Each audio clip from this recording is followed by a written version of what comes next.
Assalamualaikum warahmatullahi wabarakatuh. Kami dari kelompok 4 yang beranggotakan Franciscus Pandu Purnama Sakti, Lailia Syifa Kamila, dan saya sendiri Ika Handayani Rahayu akan mempresentasikan materi resiko deteksi dan perancangan pengujian substantif. Dalam bab ini terdiri dari 4 topik. Untuk topik yang pertama adalah penentuan resiko deteksi. Topik yang pertama adalah penentuan resiko deteksi. Resiko deteksi adalah resiko bahwa auditor tidak akan menemukan salah saji material yang ada dalam sebuah asersi. Resiko deteksi yang direncanakan ditentukan berdasarkan hubungan yang diekspresikan dalam model DR sama dengan AR per IR dikali CR. Model tersebut menunjukkan bahwa tingkat resiko audit atau AR yang ditentukan oleh auditor dan resiko deteksi atau DR berbanding terbalik dengan tingkat resiko bawaan atau IR yang diperhitungkan dan resiko pengendalian atau CR.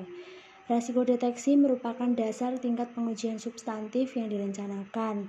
Sebelum merancang pengujian substantif tersebut, auditor harus menentukan apakah tingkat pengujian substantif yang direncanakan dan resiko deteksi terkait yang direncanakan perlu direvisi. Prosedur yang dilakukan antara lain: yang pertama, mengevaluasi tingkat pengujian substantif yang direncanakan. Pada saat mengevaluasi tingkat pengujian substantif yang direncanakan untuk setiap asersi laporan keuangan yang signifikan, auditor akan mempertimbangkan bukti yang diperoleh dari penilaian risiko bawaan, prosedur untuk memahami bisnis dan industri klien, serta prosedur analitis terkait yang telah dilengkapi, dan pengujian pengendalian yang meliputi bukti tentang efektivitas pengendalian internal yang didapat ketika memperoleh pemahaman tentang pengendalian internal, dan bukti tentang efektivitas pengendalian internal yang mendukung penilaian tingkat risiko pengendalian yang lebih rendah, seperti pengujian pengendalian manajemen yang berhubungan dengan asersi spesifik, pengujian pengendalian umum komputer, pengujian pengendalian aplikasi komputer, dan pengujian tindak lanjut manual. Dalam hal ini, auditor harus membandingkan tingkat aktual atau final tentang keyakinan yang diperoleh dari prosedur tersebut dengan penilaian tingkat risiko bawaan yang direncanakan, yaitu risiko prosedur analitis dan risiko pengendalian. Jika tingkat risiko akhir yang dinilai adalah sama dengan penilaian tingkat risiko yang direncanakan, berarti auditor berhasil merancang pengujian substantif spesifik berdasarkan strategi audit pendahuluan. Di pihak lain, tingkat pengujian substantif harus direvisi sebelum merancang pengujian substantif spesifik untuk mengakomodasi suatu revisi dari tingkat risiko deteksi yang dapat diterima. Jika penilaian akhir dari tingkat risiko pengendalian adalah sedang atau tinggi, berarti auditor perlu meningkatkan tingkat pengujian substantif untuk mengakomodasi rendahnya tingkat risiko deteksi yang dapat diterima. Yang kedua, merevisi risiko deteksi yang direncanakan. Apabila diperlukan, tingkat risiko deteksi yang direvisi atau tingkat risiko deteksi final yang dapat diterima ditentukan untuk setiap asersi dengan cara yang sama dengan penentuan risiko deteksi yang direncanakan, kecuali bahwa hal tersebut didasarkan pada penilaian akrual atau final. Jika auditor memilih untuk mengkuantifikasi penilaian risiko, maka tingkat risiko deteksi yang direvisi dapat ditentukan dengan menggunakan model risiko audit untuk DR. Tetapi, jika penilaian risiko tidak dikuantifikasi, maka risiko deteksi yang direvisi ditentukan dengan pertimbangan atau dengan penambahan matriks risiko. Selanjutnya yang ketiga, menspesifikasi risiko deteksi untuk pengujian substantif yang berbeda pada asersi yang sama. Istilah risiko deteksi digunakan dalam bagian terdahulu untuk risiko di mana seluruh pengujian substantif yang digunakan untuk menemukan bukti tentang asersi ternyata gagal mendeteksi salah saji material. Dalam perancangan pengujian substantif, auditor mungkin ingin menspesifikasi berbagai tingkat risiko deteksi yang digunakan pada pengujian substantif yang berbeda atas asersi yang sama. Seperti yang diperkirakan, semakin rendah risiko tingkat terdeteksinya salah saji yang material oleh prosedur analitis pendahuluan, maka semakin tinggi risiko deteksi untuk pengujian rincian yang mengikutinya. Selanjutnya, topik yang kedua yaitu merancang pengujian substantif. Agar mempunyai dasar yang memadai untuk menyatakan pendapat tentang laporan keuangan klien, auditor harus memperoleh bukti kompeten yang cukup sebagaimana disyaratkan oleh standar pekerjaan lapangan yang ketiga. Pengujian substantif memberikan bukti tentang kewajaran setiap asersi laporan keuangan yang signifikan. Selain itu, pengujian substantif juga menemukan kesalahan moneter atau kesalahan dalam pencatatan atau pelaporan transaksi dan saldo. Perancangan pengujian substantif meliputi penentuan sifat, waktu, luas pengujian, dan penentuan staf audit yang diperlukan guna memenuhi tingkat resiko deteksi yang dapat diterima untuk setiap asersi. Perancangan pengujian substantif yang pertama yaitu sifat. Sifat pengujian substantif mengarah pada jenis dan efektivitas prosedur pemeriksaan yang dilakukan. Jika tingkat resiko deteksi yang dapat diterima rendah, auditor harus menggunakan prosedur yang lebih efektif dan biasanya lebih mahal. Jika tingkat resiko deteksi yang dapat diterima tinggi, prosedur yang kurang efektif dan murah dapat digunakan. Sebagaimana telah dijelaskan pada bab 6, program audit meliputi 4 jenis pengujian substantif, yaitu yang pertama, prosedur analitis, yang kedua, pengujian rincian transaksi, yang ketiga, pengujian rincian atas saldo, dan yang keempat, pengujian estimasi akuntansi. Yang pertama, prosedur analitis. Penggunaan prosedur analitis dalam perancangan audit untuk mendukung strategi audit top-down dan untuk mengidentifikasi bidang risiko yang lebih besar atas salah saji. Prosedur analitis juga dapat digunakan dalam fase pengujian audit seperti pengujian substantif untuk memperoleh bukti tentang asersi tertentu. Dalam kasus yang sama, hal tersebut digunakan sebagai pelengkap pengujian rincian. Untuk kasus lain, prosedur analitis digunakan sebagai pengujian substantif utama. Untuk beberapa asersi, prosedur analitis dianggap kurang efektif dibanding pengujian rincian. Namun demikian, dalam beberapa kasus berlaku kebalikannya. Dalam beberapa kasus di mana prosedur analitis berjalan efektif, efisiensi audit dapat bertambah. Sebagai contoh, untuk perusahaan yang melayani kepentingan umum seperti perusahaan listrik, gas, dan kabel, jumlah pendapatan yang ditagih dan dikumpulkan dari ribuan pelanggan setiap bulan relatif kecil. Pengujian rincian atas transaksi bervolume besar dan pendapatan bernilai kecil akan sangat membosankan dan mahal. Di pihak lain, pendapatan dalam kasus seperti itu sering diestimasi dengan derajat ketetapan yang wajar dengan menggunakan variabel independen seperti jumlah pelanggan, tingkat penagihan untuk berbagai jenis jasa, data temperatur, dan sebagainya. Sebagai contoh, bagi klien perusahaan kabel, auditor dapat mengalihkan data jumlah rata-rata pelanggan untuk setiap jenis jasa yang ditawarkan dengan honor bulanan selama 12 bulan jasa tersebut untuk mengestimasi total pendapatan setiap tahun. Saldo yang diestimasi auditor untuk pendapatan tersebut kemudian dibandingkan dengan saldo yang dilaporkan sebagai bagian dari bukti yang digunakan untuk menentukan apakah pendapatan telah disajikan secara wajar. Dalam kasus yang lain, hubungan antara suatu saldo akun dengan yang lainnya diharapkan dapat digunakan. AO 32911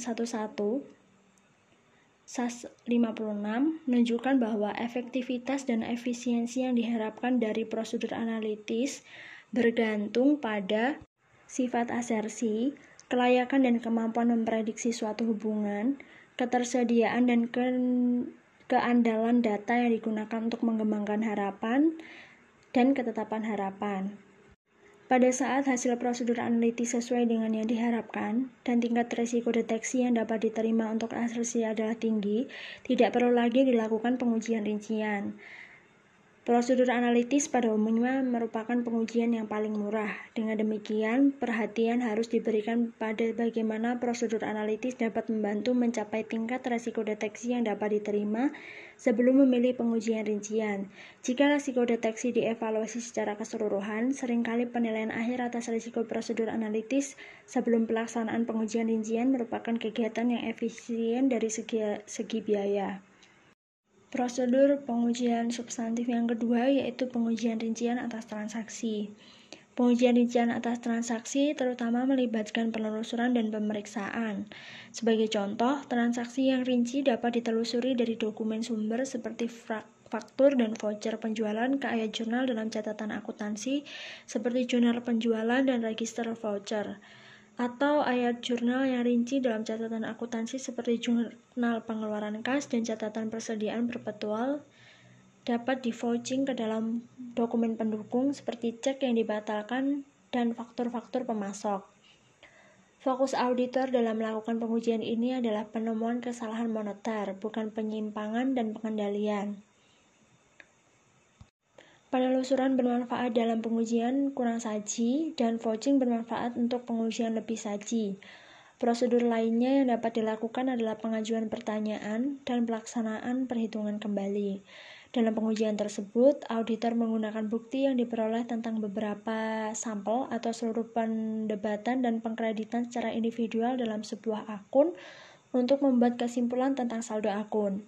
Pengujian ini umumnya menggunakan dokumen-dokumen yang tersedia pada arsip klien.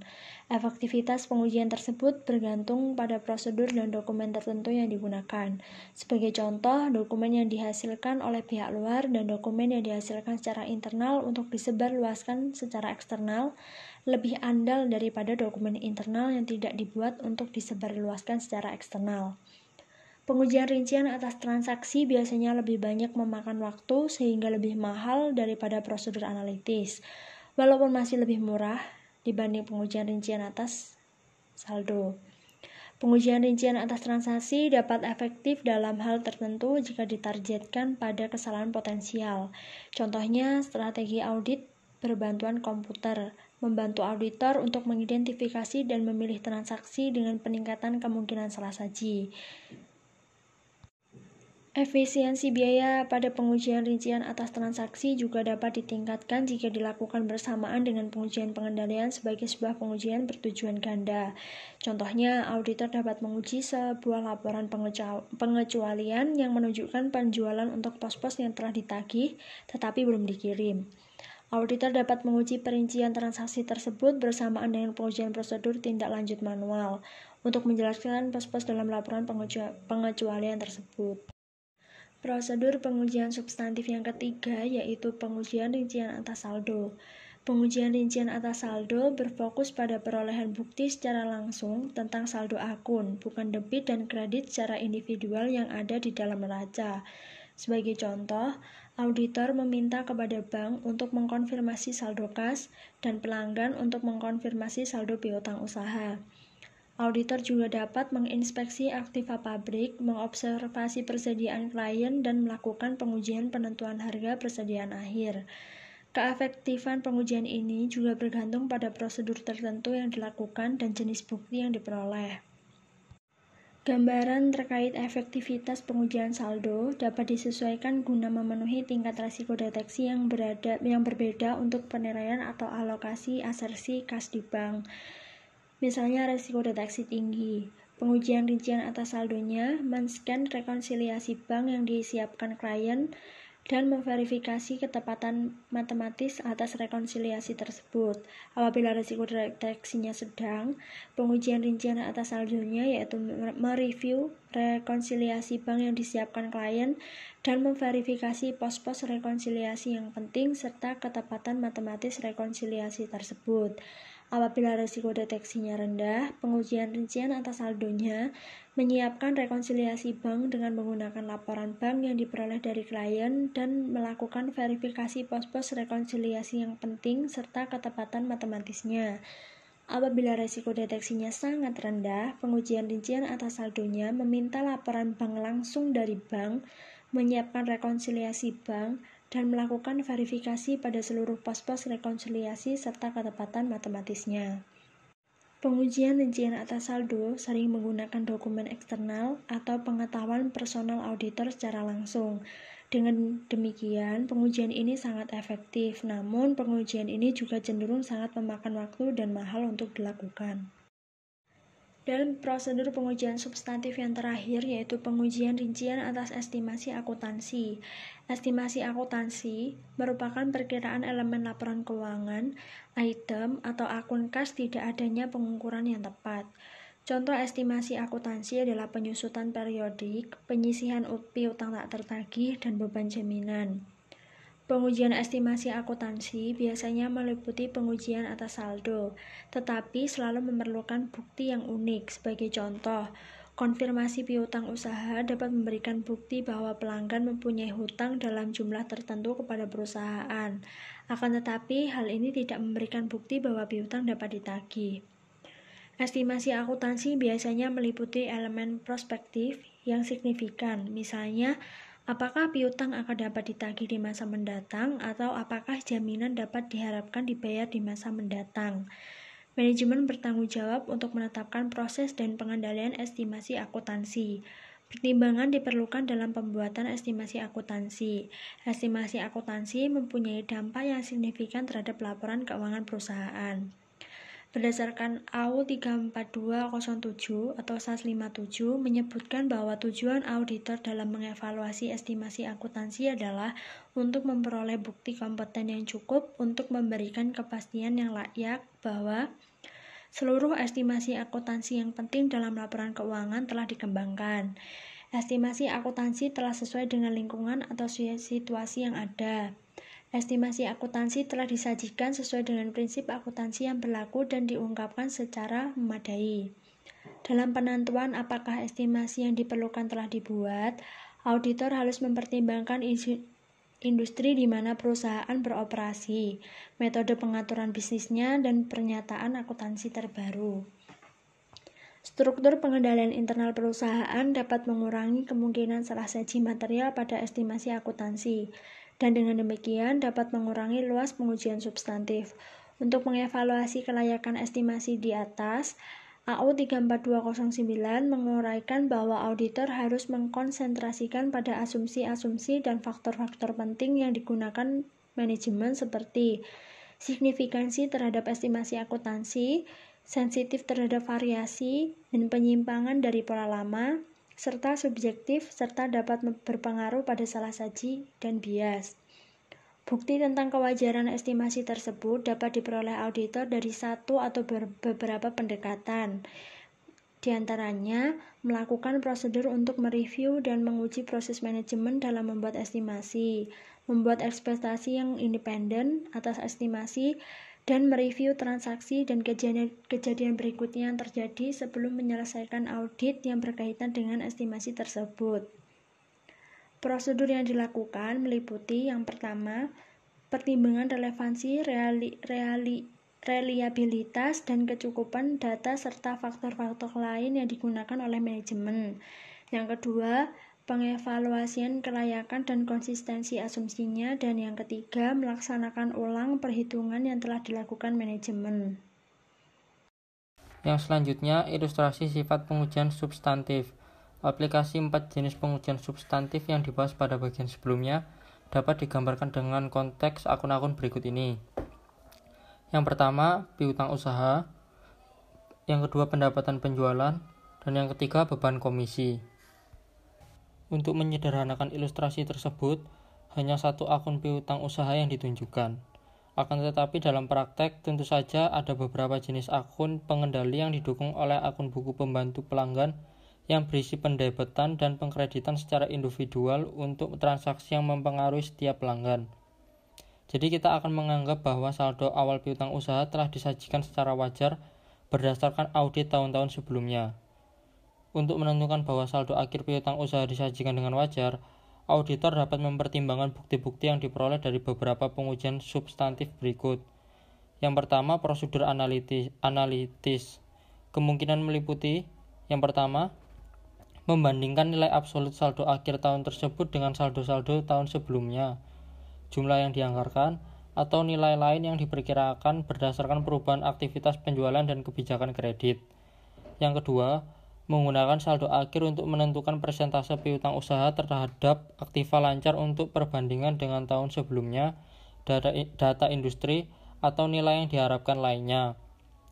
Yang ketiga, menggunakan saldo akhir untuk menghitung rasio perputaran piutang usaha untuk pembanding dengan tahun sebelumnya, data industri, atau nilai yang diharapkan lainnya berdasarkan perubahan aktivitas penjualan dan kebijakan kredit.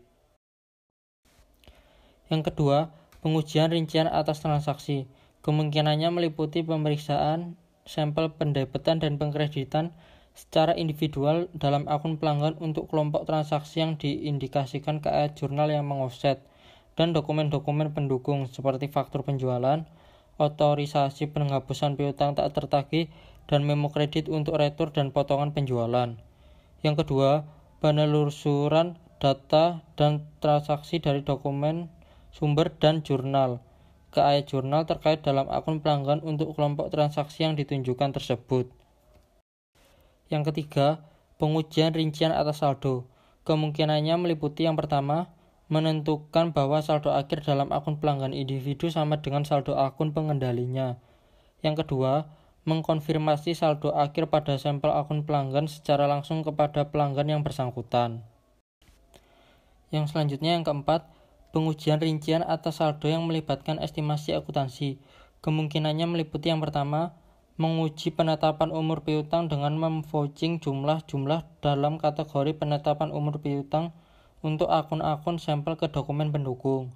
Yang kedua, untuk akun-akun yang telah berlalu, menguji bukti ketertagihan seperti korespondensi dengan pelanggan dan agen-agen penagihan luar, laporan kredit, dan laporan keuangan pelanggan, serta membicarakan jumlah-jumlah yang dapat ditagih dengan personel manajemen yang sesuai. Yang ketiga, mengevaluasi proses manajemen dalam mengestimasi akun penyisihan piutang tak tertagih dengan peninjauan kembali. Yang keempat, mengevaluasi kecukupan penyisian informasi yang diberikan tentang kecenderungan industri, kecenderungan penetapan umur piutang, dan sejarah penagihan untuk pelanggan tertentu. Dalam kasus piutang usaha, keempat jenis pengujian substantif tersebut biasa diterapkan untuk tujuan tertentu. Untuk akun yang lain, hanya 1 atau 2 jenis pengujian yang dapat diterapkan untuk memperoleh bukti yang cukup guna memenuhi tingkat resiko deteksi yang dapat diterima. Untuk penyederhanaannya, akun pendapatan penjualan yang ditunjukkan dalam ilustrasi di atas menunjukkan pengkreditan yang merupakan transaksi penjualan individual.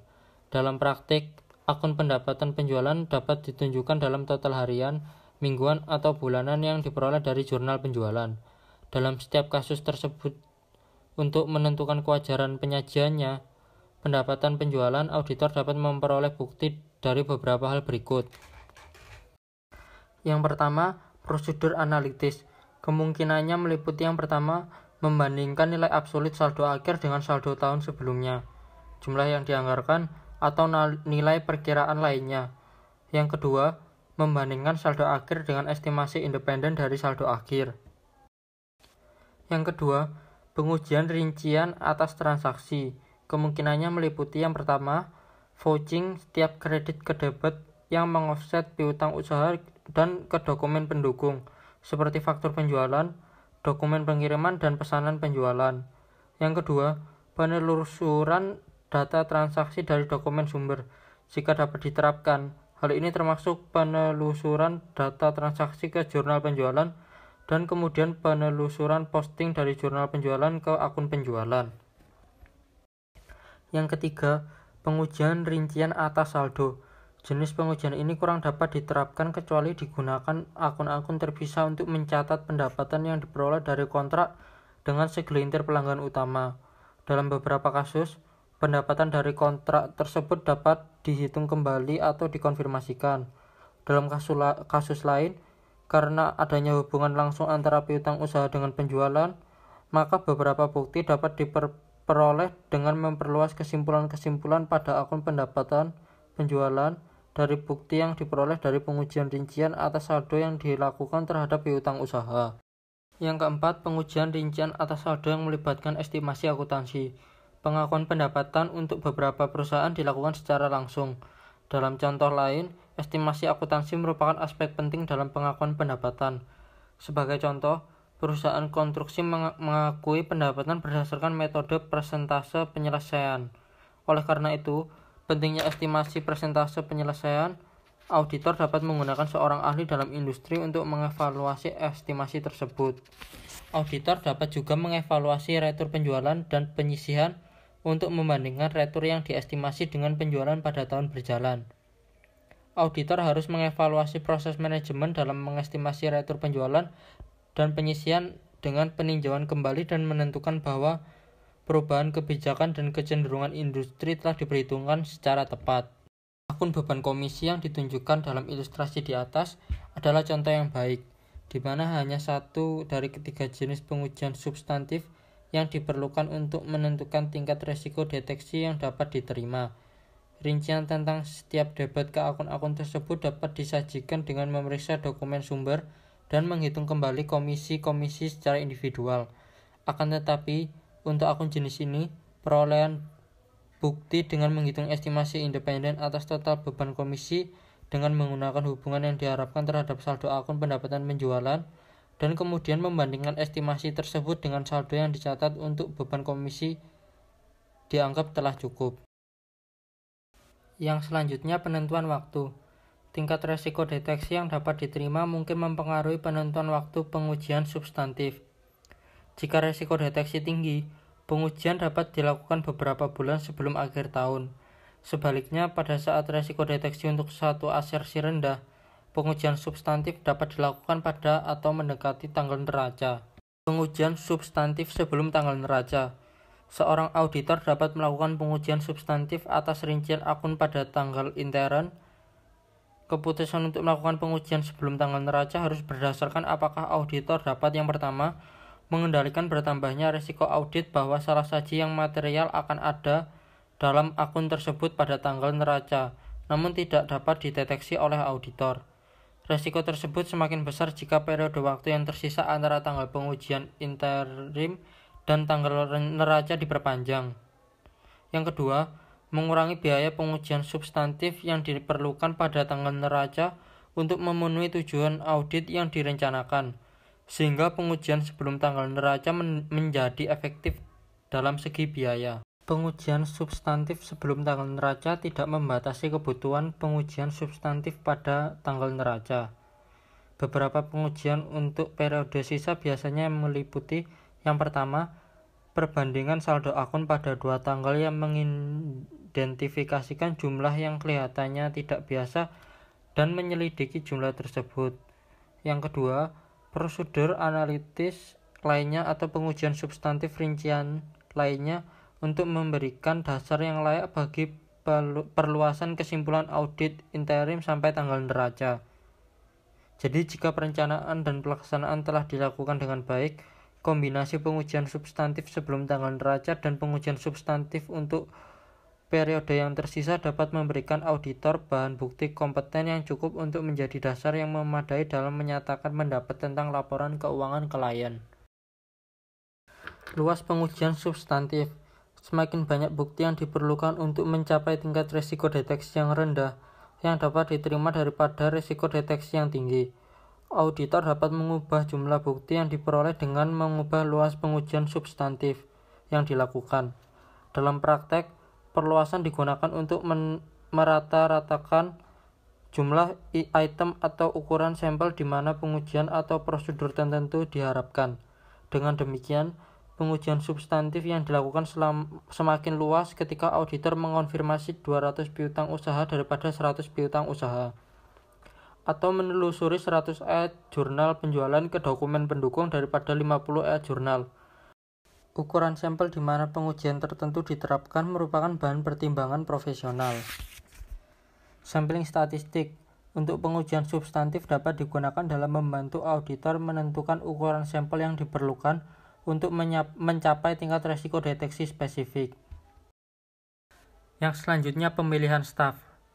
SAS nomor 1 menyebutkan bahwa auditor harus menetapkan tugas dan supervisi yang sepadan dengan tingkat pengetahuan, keahlian, dan kemampuan mereka, sehingga mereka dapat mengevaluasi bukti audit yang sedang mereka uji.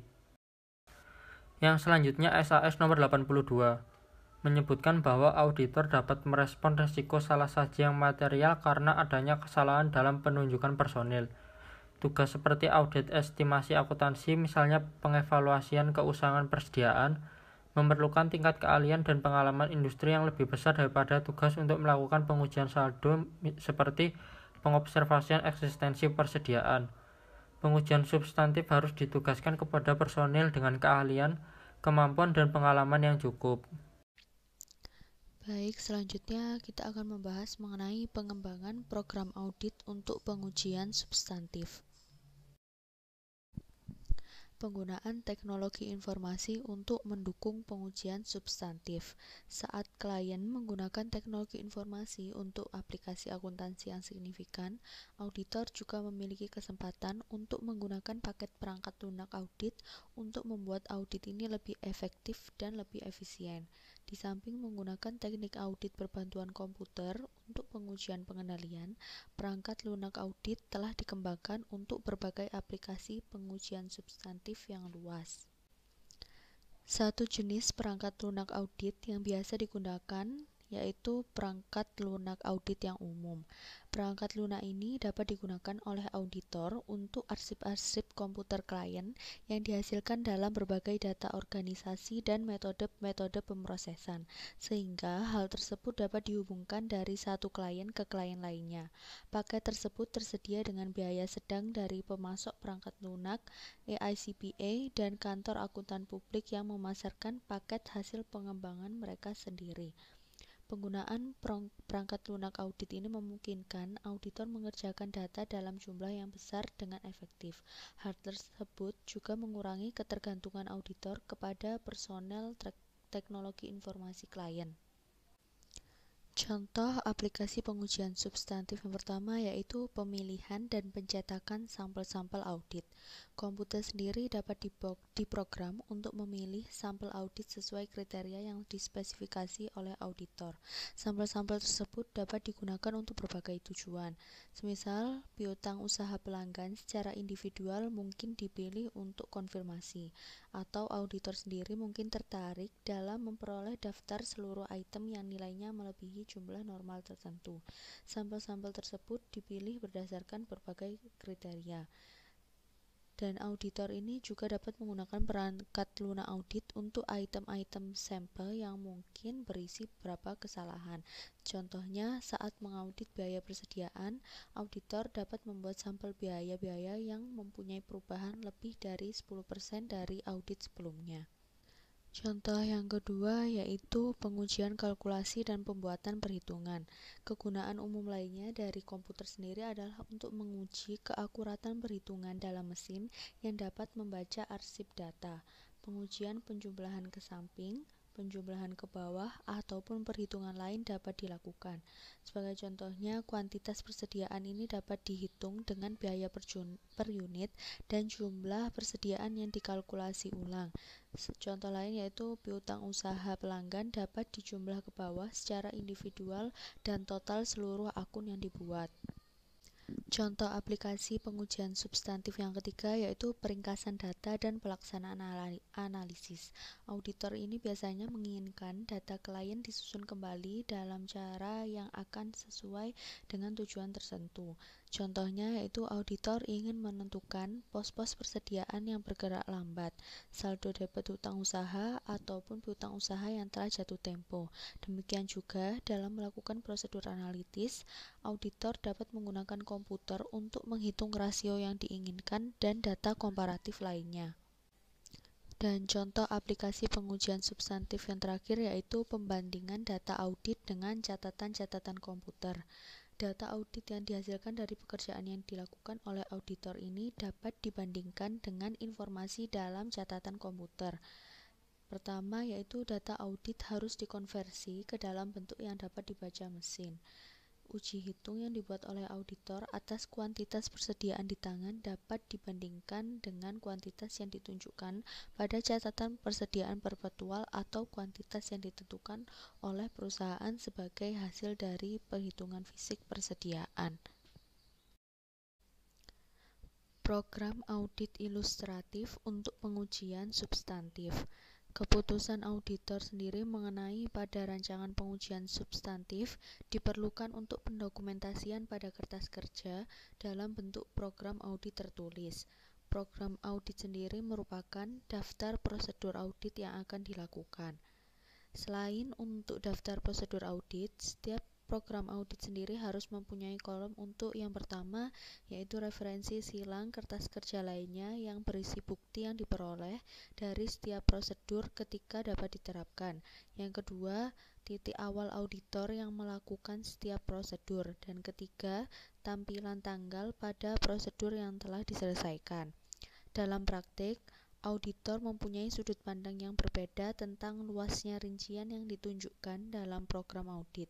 Sebagai contoh, rincian tertentu dari rancangan sampel, termasuk di dalamnya ukuran sampel untuk berbagai pengujian, dapat ditunjukkan pada program audit itu sendiri. Dalam beberapa kasus, program audit ini harus cukup rinci memberikan yang pertama, garis besar pekerjaan yang akan dilakukan, yang kedua, dasar koordinasi, supervisi, dan pengendalian audit, dan yang ketiga adalah catatan pekerjaan yang dilakukan. Selanjutnya, terdapat program audit dalam perikatan awal dan program audit dalam perikatan berulang. Untuk program audit dalam perikatan awal sendiri, dalam sebuah perikatan awal, spesifikasi rinci dari pengujian substantif dalam program audit umumnya tidak sempurna, hingga penulis memperoleh pemahaman tentang bisnis serta industri di mana perusahaan beroperasi. Dua hal yang memerlukan pertimbangan khusus dalam merancang program audit untuk audit awal adalah: yang pertama, menentukan ketepatan saldo-saldo akun pada periode awal audit, dan yang kedua, memastikan prinsip akuntansi yang digunakan dalam periode sebelumnya sebagai dasar untuk menentukan konsistensi penerapan prinsip semacam itu dalam periode berjalan. Dan untuk selanjutnya, program audit dalam perikatan berulang. Dalam perikatan berulang, auditor ini mempunyai akses ke program audit yang digunakan dalam periode sebelumnya dan kertas kerja yang berkaitan dengan program tersebut. Strategi audit pendahuluan auditor ini sering didasarkan pada asumsi awal bahwa tingkat resiko serta program audit untuk pengujian substantif yang digunakan dalam periode sebelumnya akan sesuai dalam periode berjalan. Dan dengan demikian, program audit untuk perikatan saat ini sering dipersiapkan sebelum auditor menyelesaikan penelitian dan evaluasinya terhadap struktur pengendalian intern. Jika informasi yang diperoleh dalam periode berjalan ini menunjukkan asumsi awal tingkat resiko serta program yang dibuat tidak sepenuhnya sesuai, maka akan dilakukan modifikasi program. Selanjutnya, kita akan membahas mengenai pertimbangan khusus dalam merancang pengujian substantif. Dalam bagian ini, kita akan menguraikan beberapa pertimbangan khusus yang relevan dengan perencanaan pengujian substantif untuk jenis-jenis akun tertentu.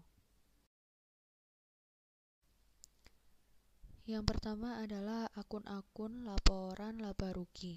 Secara tradisional sendiri, pengujian rincian atas saldo lebih berfokus pada asersi laporan keuangan yang berkaitan dengan akun-akun neraca daripada akun-akun laporan laba rugi. Pendekatan ini efisien serta logis karena setiap akun laporan laba rugi berkaitan dengan satu atau lebih akun-akun neraca. Di situ juga terlihat tabel contoh akun-akun neraca serta akun laporan laba rugi yang terkait. Asersi-asersi untuk akun-akun tersebut ini saling berkaitan. Contohnya, bukti bahwa piutang usaha tidak ada dapat menunjukkan bahwa penjualan tidak terjadi.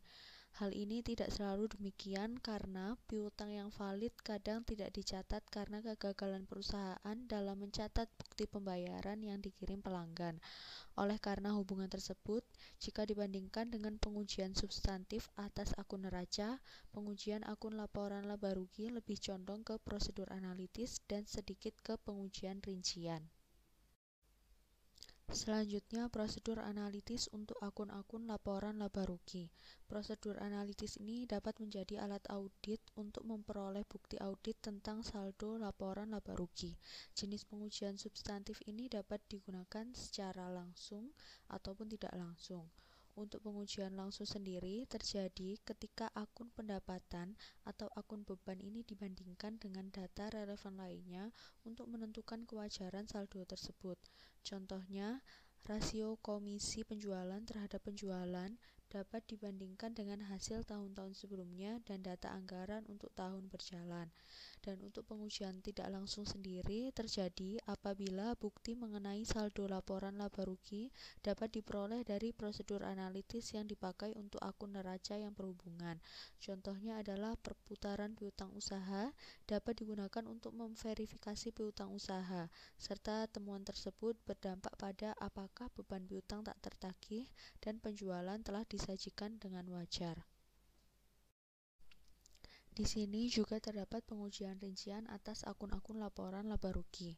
Apabila bukti yang sudah diperoleh dari prosedur analitis dan dari pengujian rincian atas akun-akun neraca yang berkaitan tidak mengurangi resiko deteksi menjadi lebih rendah, diperlukan pengujian rincian langsung terhadap asersi yang menyangkut akun-akun laporan laba rugi. Hal ini dapat terjadi pada saat yang pertama adalah risiko bawaan tinggi. Hal ini terjadi dalam kasus asersi-asersi yang dipengaruhi oleh transaksi tidak rutin dan pertimbangan serta estimasi manajemen. Yang kedua adalah risiko pengendalian tinggi. Keadaan ini dapat terjadi ketika pengendalian intern yang berkaitan dengan transaksi rutin dan tidak rutin tidak efektif, ataupun auditor memilih untuk tidak menguji pengendalian intern. Yang ketiga, prosedur analitis menemukan adanya fluktuasi hubungan yang tidak biasa dan tidak diharapkan. Dan yang keempat, akun yang memerlukan analisis. Analisis ini biasanya diperlukan untuk akun-akun yang membutuhkan pengungkapan khusus dalam laporan laba rugi. Selain itu, akun yang berisi informasi yang diperlukan dalam mempersiapkan SPT pajak dan laporan kepada instansi yang berwenang. Dan yang selain itu mempunyai judul akun yang kemungkinan mengandung kesalahan klasifikasi serta kekeliruan. Selanjutnya, akun-akun yang ada dalam transaksi pihak yang mempunyai hubungan istimewa.